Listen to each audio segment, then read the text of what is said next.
menjauhkan mereka daripada kesyirikan.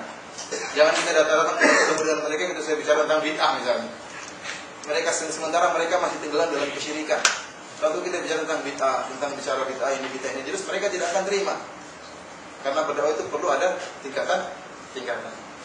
Ikhwani fillah azanillahu wa iyyakum. Pada kesempatan kali ini insyaallah saya akan menyampaikan contoh bagaimana dakwahnya seorang nabi yang diabadikan dalam Al-Quran. Itu Nabi siapa? Nabi Yusuf alaihissalam. Sesungguhnya dia adalah contoh nyata yang pernah melakukan dakwah dalam penjara. Insyaallah kalau nggak selesai kita lanjutkan pada setelah barisan. Insyaallah nggak apa-apa. Sampai para ulama ada yang mengatakan bahwasanya surat Yusuf itu dinamakan dengan surat dakwah. Surat apa? Surat dakwah. Karena di situ ada cerita tentang dakwah. Dan ada ayat-ayat yang berkaitan dengan dakwah.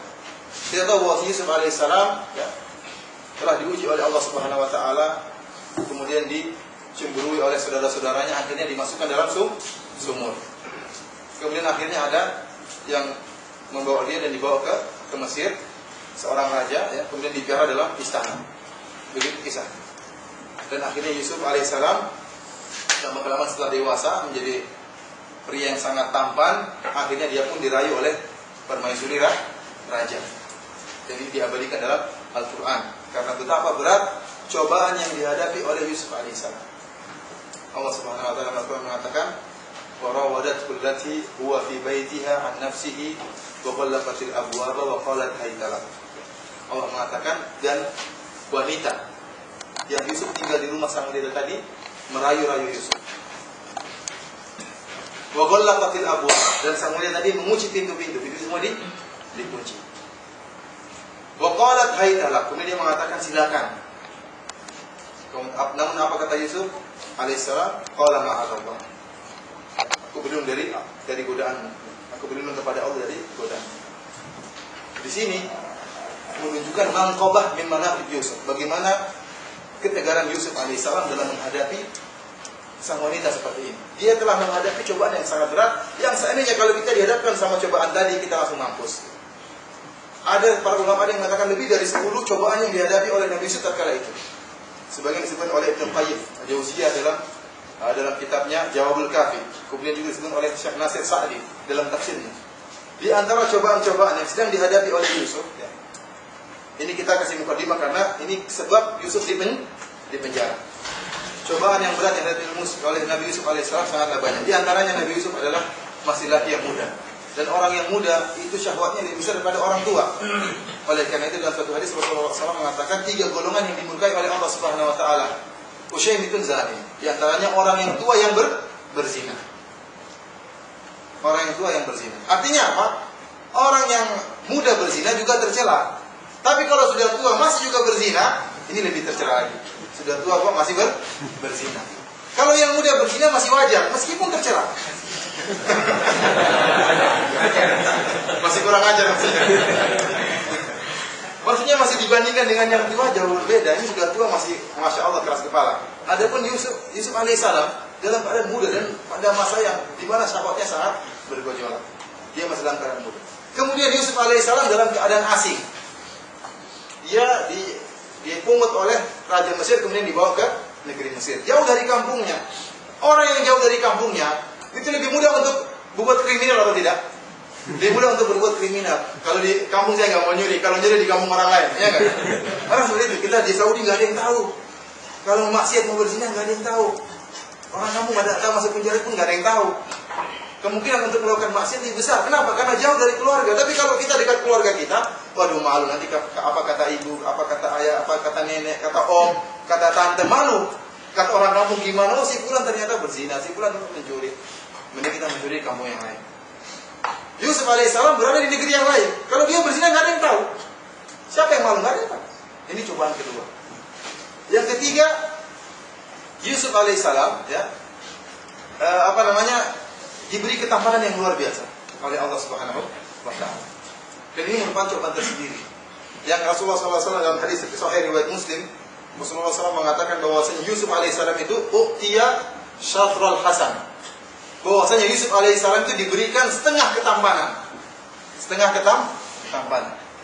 Artinya ketampanan ini setengahnya buat siapa? Buat Yusuf alaihissalam. Kalau kita seperberapanya?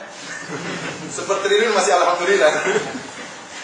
Setengah ketampanan untuk Nabi Yusuf alaihissalam. Luar biasa ketampanannya. Dan orang yang tampan itu lebih pede untuk menggoda wanita. Iya atau tidak? Kalau jelek kan nggak berani. Mau siut-siut juga nggak ada yang nengok. Mending nggak usah lah diam-diam. Tapi kalau tampan berani dia. Berani untuk apa? Untuk menggoda. Sampai dalam Al-Quran Allah menyebutkan sigo dalam bahasa Arab warawadathu. Artinya sang wanita merayu sang Nabi Yusuf alaihissalam. Dalam bahasa Arab ini wazannya fa'ala. Fa'ala itu dalam bahasa Arab artinya ada timbul pekerjaan dari dua belah pihak. Kalau kita artikan secara terlek, artinya warawadatu, artinya Yusuf dan sang wanita sama-sama saling merayu. Padahal kita tahu Yusuf tidak merayu. Yusuf merayu atau tidak? Tidak. Yang merayu cuma sang wanita. Imam Syaukani menyebutkan kenapa sebabnya Allah membawakan sigoh seperti ini, bahwasanya keduanya saling merayu. Padahal Yusuf tidak merayu. Kenapa? Karena saking tampannya Yusuf, sehingga ketampanannya itu sudah cukup untuk merayu sang wanita, meskipun dia tidak gerak sini gerak sana, dia diam aja sudah KO sang wanita. Tidak perlu dia merayu. Ini cobaan yang dihadapi oleh Yusuf alaihissalam.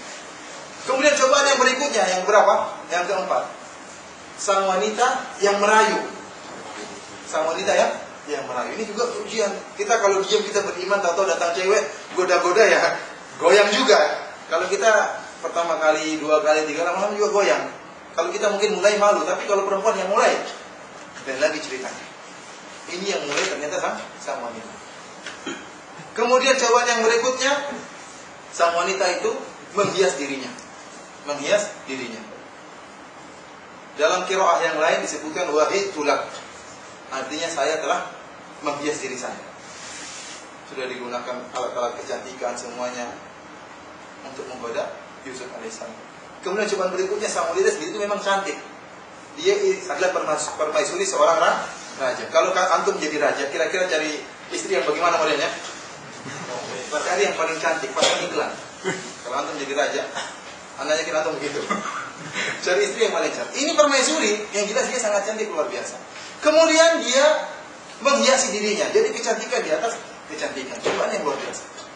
Setelah dia moles dirinya, dia pun merayu Yusuf alaihissalam. Ini cobaan tersendiri. Cobaan yang lain, sang wanita telah mengunci pintu.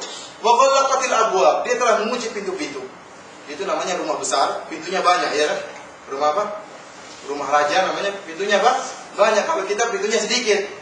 Karena rumahnya kecil ya, apalagi yang sewa 6.000 per tahun. Pintu cuma 2, pintu muka sama pintu WC. Adapun itu, pintunya banyak. Buka pintu masih ada pintu lagi. Artinya Yusuf dalam keadaan aman, sudah nggak ada yang akan ganggu. Karena pintu semua sudah dikunci. Bayangkan. Karena orang terkadang kalau depan orang banyak nggak berani bermaksiat. Tapi kalau sendiri berani. Depan internet, coba nggak ada orang. Putar film porno, ada orang. Ada istrinya dia malu, ada anaknya dia malu. Apalagi kita orang banyak. Tapi kalau sendirian, malu. Innal ladzina yakhshawna rabbahum bil ghaibi lahum maghfiratun wa ajrun kabir. Kata Allah Subhanahu sesungguhnya orang-orang yang takut kepada Allah dalam keadaan ghaib, artinya dalam keadaan bersendirian. Tidak ada yang tahu. Allah janjikan bagi mereka maghfirah. Karena disitulah ujian hakiki. Kalau orang bisa menjalankan sunnah, kemudian sholatnya waktu di hadapan banyak orang itu wajar. Tapi kalau dia bersendirian, kalau Allah kasih ujian, mudah bagi dia untuk buka internet, nggak ada yang tahu. Karena dia bisa melawan ujian tersebut, dia akan mendapatkan pahala yang luar biasa. Allah janjikan maghfirah dan ajrun kabir. Innal ladzina yakhshawna rabbahum bil ghaibi lahum maghfiratun wa ajrun kabir. Orang-orang yang takut kepada Allah dalam keadaan bersendirian, bagi mereka ampunan dan pahala yang sangat besar. Ini Yusuf alaihissalam dengan sangat jelas tidak ada yang tahu. Itu semua terkunci. Subhanallah, betapa besar ujian yang dihadapi oleh Nabi Yusuf.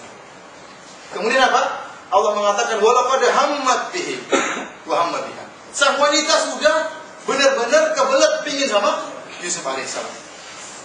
Sudah pingin sekali sama Yusuf alaihissalam. Kemudian apa? Allah mengatakan wa hamma biha. Dan Nabi Yusuf alaihissalam pun sudah tergerak hatinya.